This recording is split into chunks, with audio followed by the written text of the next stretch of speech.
Hello and welcome back to the recap for Season 3, Day 6 of the Rekef League. This time around I can actually say the right round number here.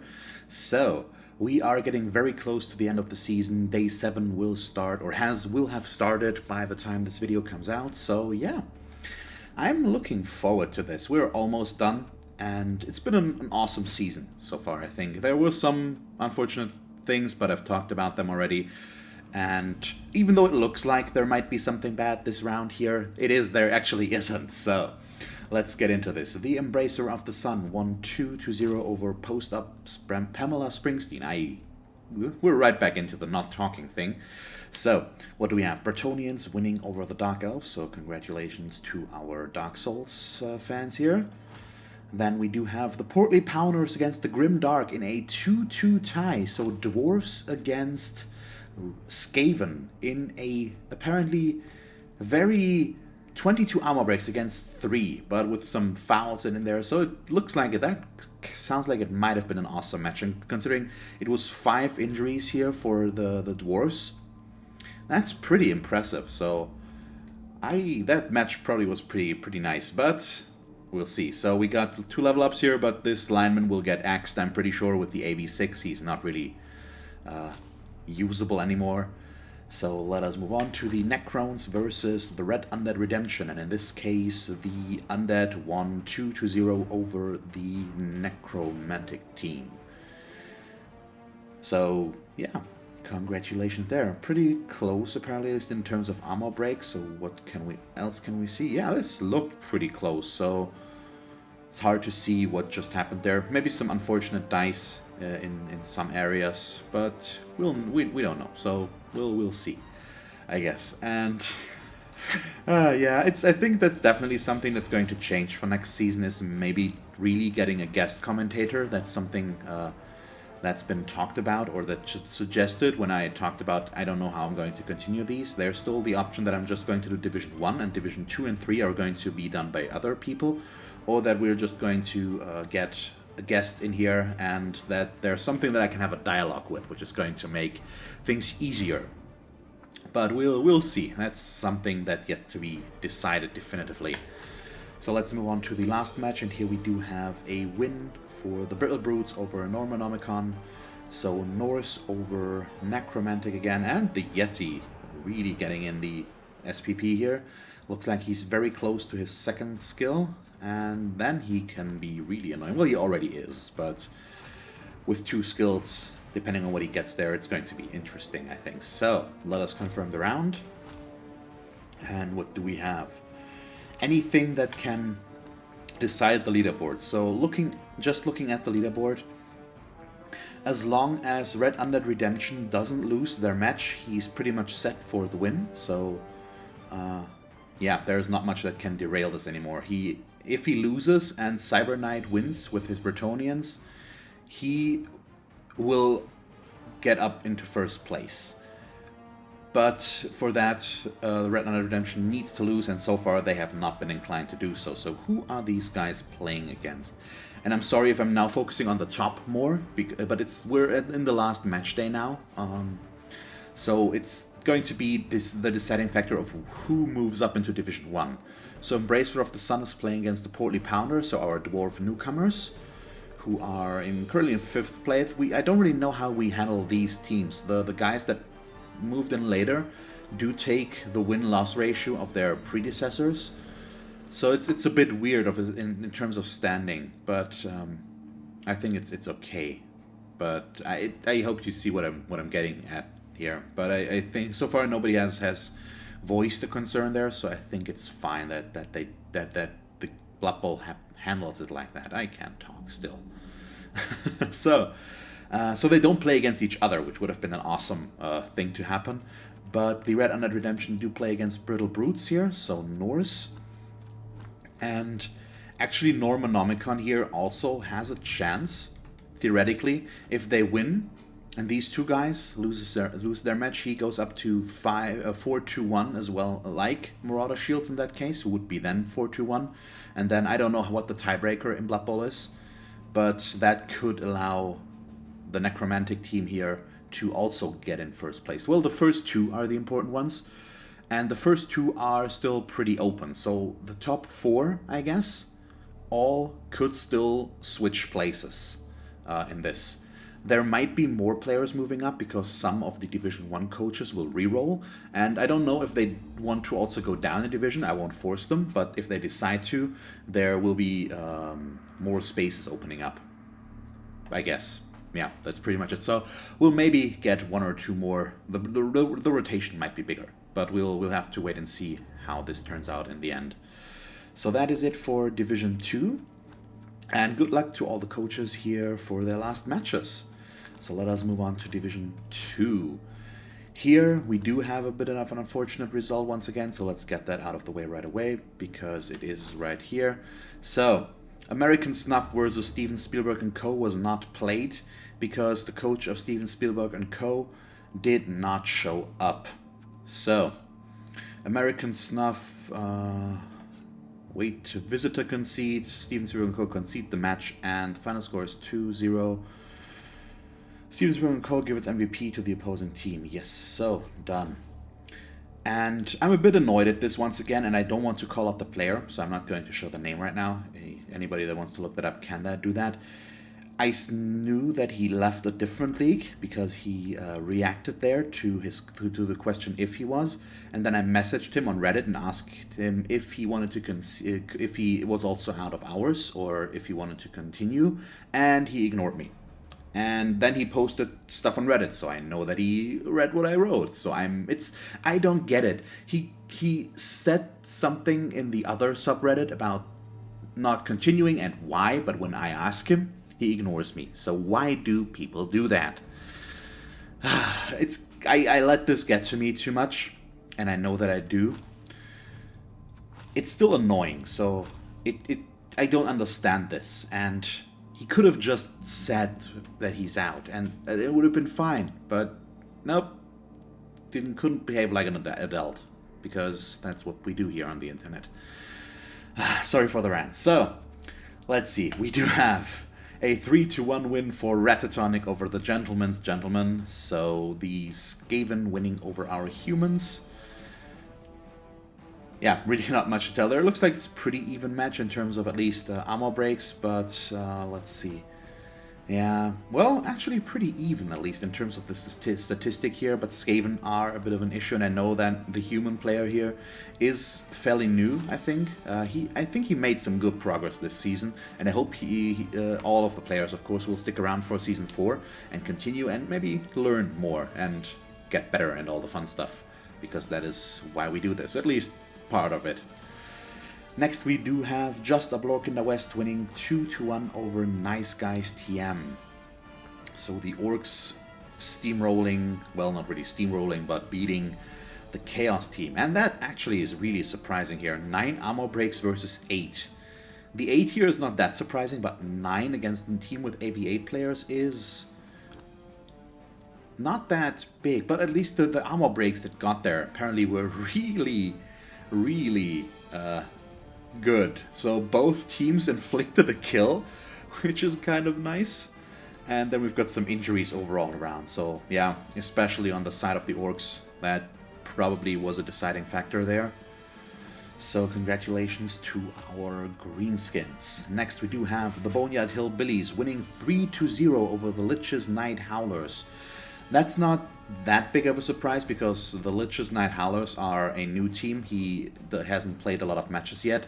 Well, it's the skill difference there might have made a difference. I think you can mitigate that a little bit through inducements, of course, but I think that did play a part there overall.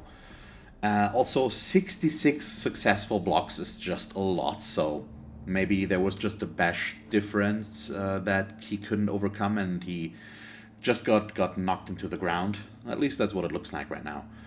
But either way, congratulations to the Boneyard Hillbillies. And the 3-0 is pretty nice, so he really went for the score there. And who knows, maybe there were some kickoff events as well that played a part. If only I had the time to watch all the matches, but I don't. then I could really talk about what happens and what not. And last but not least, of course, we do have now the win of American Snuff over Steven Spielberg and co. We won't replace the coach here because it's the last day and it doesn't really help us anymore. Once I know how many players come back for day 7, for season 4, I'll write on the subreddit and then we'll take a look. But I don't want to recruit one new coach now when we need to recruit maybe a few more after the season. I hope that we don't, but it might happen. We'll have to wait and see if everybody decides to stick around. So we will confirm the round and take a look at the leaderboard. This also means that just the Blorkender West will get a bye week, so they will get an automatic win here. As unfortunate as that is, it can't be helped in this case. This also means that Motley here with his Orcs is already set for winning the division, so congratulations there. He will go up to 6-1-0, and that can't be changed anymore. If we would bring another player and he might lose, it's unlikely, but he might, and then the Boneyard Hillbillies could theoretically still take it, or even American Snuff, who are also in a position where they could take first spot, but it's not going to happen. So congratulations to Motley here for the division win. And let's see, so who are these guys playing against? Boneyard Hillbillies versus American Snuff. And this is actually what I was hoping for. This is a showdown. So plays 2 and 3 are playing against each other, and if American Snuff wins, they take the second place. So that's going to be fun. Okay, this I really like, because if just the Boneyard Hillbillies, all they need is a tie, then they're at 5-1-1 and they will be set for second place. But American Snuff could still take it if they win. So good luck to all of the coaches in this division, and yeah, we will move on to the next one. So this is going, even though the first place is set, at least second place is going to be a big showdown in the end there, so I really like that. And let us move on to Division 1, which is in all likelihood probably the most boring one because it's pretty set already. So first, day 6, we're already at day 7 here, so we do have day 6 there. We do have the Avengorks winning 2-0 over the Big Bogan Brigade, so congratulations to Aoku here with his Orcs to the win. And this, once again, the block succeed. It looks like the skill advantage of the Orcs here over the still fairly fresh Chaos team did the trick there. Well, Ibrez knew what he was getting into, and he's just building his team still. Next, we do have my game against the Longfinger Jacks, where I won 3-0 over the Bretonians. Yeah, so Srab fell a little bit didn't get motivated as much in Blood Bowl. That's what I still like. He wasn't that motivated, but he stuck around because he knew what it was coming and he wanted to continue, and I know that he wants to re-roll his team. I think he's going to switch to Nurgle, if I'm informed correctly, or if I'm not misremembering stuff. I don't know if he's going to stick around in Division. Well, he's going to go down in Division 2 anyways, because I think he's in last place right now. Yeah, I think. So it doesn't matter there that much. But he's going to re-roll his team and probably go down as well. Yeah, well, let's continue. I don't know why my mind is not working. I really should maybe write out a little bit of a script here for these. Could help. Next, we do have the Pundosaurus versus Trailer Trash in a 1-1 tie. So, what happened here? Looks like, oh boy, the Dwarves bringing the heat again, so did Barry Battery once again with 2 injuries. I know that the Hideout Salt likes his guy there. But it's just a tie, so no clear winner there. And last but not least, we do have the Crooked Rattlings against Greywood Guardians in one of the highest scoring games of the entire season. A 4-2 win for Lydius and his High Elves, so congratulations there. Still a pretty impressive, or even though really impressive scoring result overall here. And that's just a lot of SPP all the way around. And it saddens me that I think Dave still wants to re-roll his team and go down into into a lower division with a human team, I think. It's his choice to make, but I wouldn't give up that team because it's looking pretty awesome by now. So, as you can see in day 7, we already have one match played here. So the Big Bogan Brigade won against Trailer Trashed, and I was surprised about that because it's fresh chaos. And I asked Ibras about it, and I think the answer was he diced him. So the dice really weren't in the dwarf's favor here, and so that's how that came to be. But let us take a look at the leaderboard. So as we already could see last time, I'm in first, and I will stay there. There's no way for me to lose. The fun stuff still is going to be Dave and not Dave and I, Rob and I. So Kejirus and myself are going to play the finale.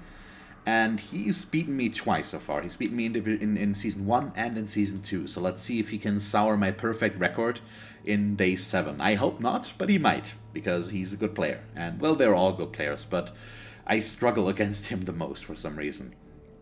Next, we do have Dave in 3rd place. Here, this is not that important. Here, we do actually have to look at the last teams, so to speak, because the last 4 teams will go down a division if they screw up, basically, or not screw up, but if they don't get enough points. So this also already represents day 7, so we do see that the Highlight Salt is in the lower half, so he will go down a division.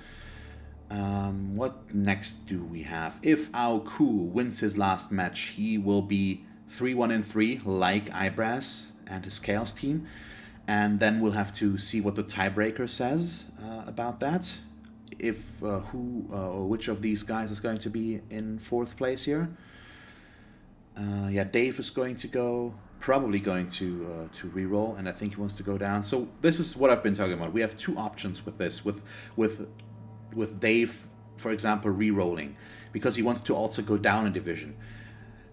We have 2 options here, as I said. Either more players out of the lower divisions will move up, or less players will move down.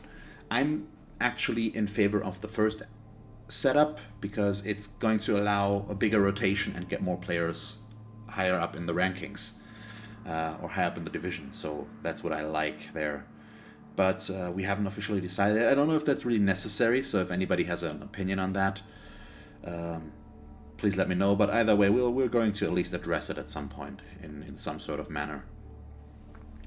Rob also wants to re-roll, I think. He wants to go Necromantic, if I remember correctly. He was very sad that the Necromantic team came out, I think, about a week and a half after the season started. But we'll see. So, yeah, this is Division 1. I think everything else is pretty much set. So James Typhoon, our Skaven,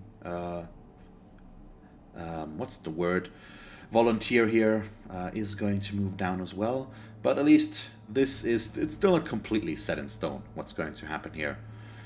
Either way, good luck to all the coaches in the last matches. So what do we have here? The Avengorks can maybe still make this if they win against the Crooked Ratlings, which is doable, but we'll see. James Typhoon has been playing a pretty solid season so far, I think, considering the disadvantage he was at when moving into the season. I think he's won only 1 match, but that is not necessarily going to stay that way, and he's managed to develop his team at least a little bit, considering he was playing against teams that had 9 to well, no, not 9, 5 to 9 matches played already, something like that. Yep, that sounds right. Is that right? 7 to 11 matches. No, 7 to 10, something like that. It doesn't matter. You all know what I mean. So either way, this is the recap for day 6. We are going to do another big one for day 7, where we're also going to take a look at the Hall of Fame, of course. I know that Dave is always interested in that because he wants to be the best thrower in the league. But yeah, this is where we're going to end the recap for today. Once again, thank you very much for this awesome season. I hope that you're all going to stick around for Season 4 and that we can build upon all this. So yeah, thank you all very much for watching. I hope that you will tune in next time and have a nice day. Bye.